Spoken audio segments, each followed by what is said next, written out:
Hi creators, it's Claire with Springworth, and today we're going to go through what's already happened on this Goldwork ahead of the second class that I have tomorrow.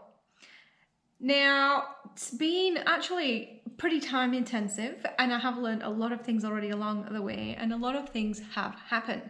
So I started with creating the fabric, 2 layers of felt and a layer of backing, and I used 2 layers of felt just because it was quite thin.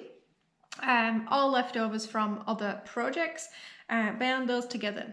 Then we mounted it onto the frame, nice and tight, drum tight, because in order to be able to push threads through, it has to be super tight.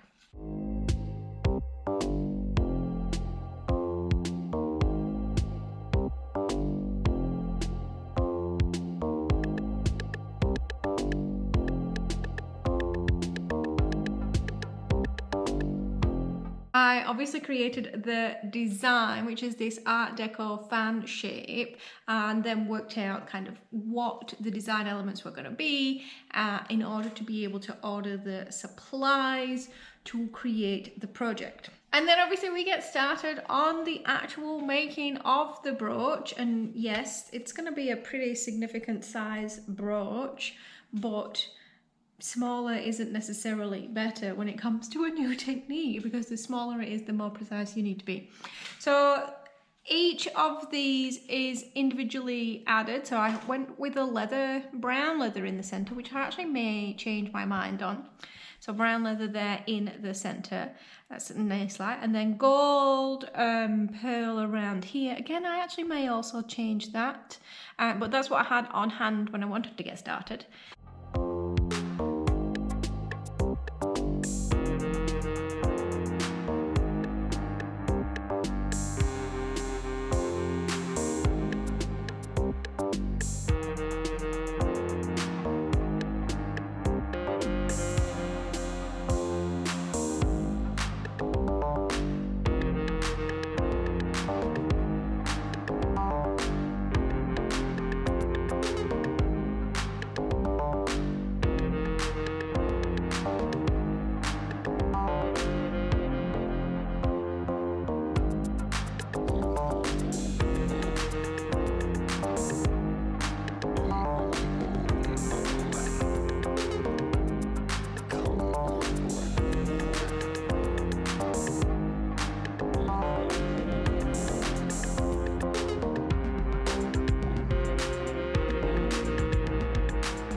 And then each of these, what I'm referring to as fans, fan elements, leaves maybe, a copper pearl. So each one takes about half an hour because it's very precise. And it brings me to what I learned first. So I was really struggling to see the design. I was using erasable pens, like the chalk just didn't even touch the surface of the fabric. So I actually went around with just a waist thread, you can see here, and I outlined the design, and that gives me enough, particularly on the straight lines, to make progress. And then I will come in on the corners and just kind of hold the design in place to really get around those corners. And that's the next thing I learned. Symmetrical maybe wasn't the best design idea for a newbie, because it's not perfectly symmetrical. And if I'd gone for a design that was a little bit more organic, then I wouldn't have had to worry about making it symmetrical.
The next thing I learned is that you can quite easily break the thread. Like, this is metal, so if you pull too hard, you will break the thread, and I have done that a number of times, so I'm still learning that lesson.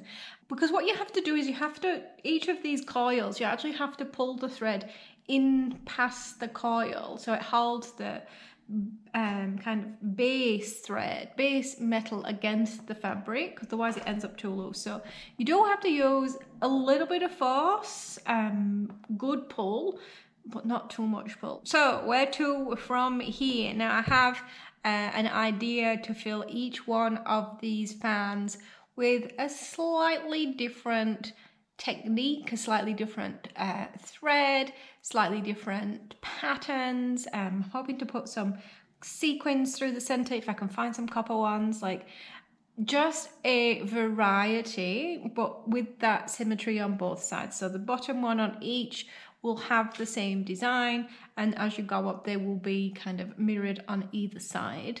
Again, was that the best plan for a newbie?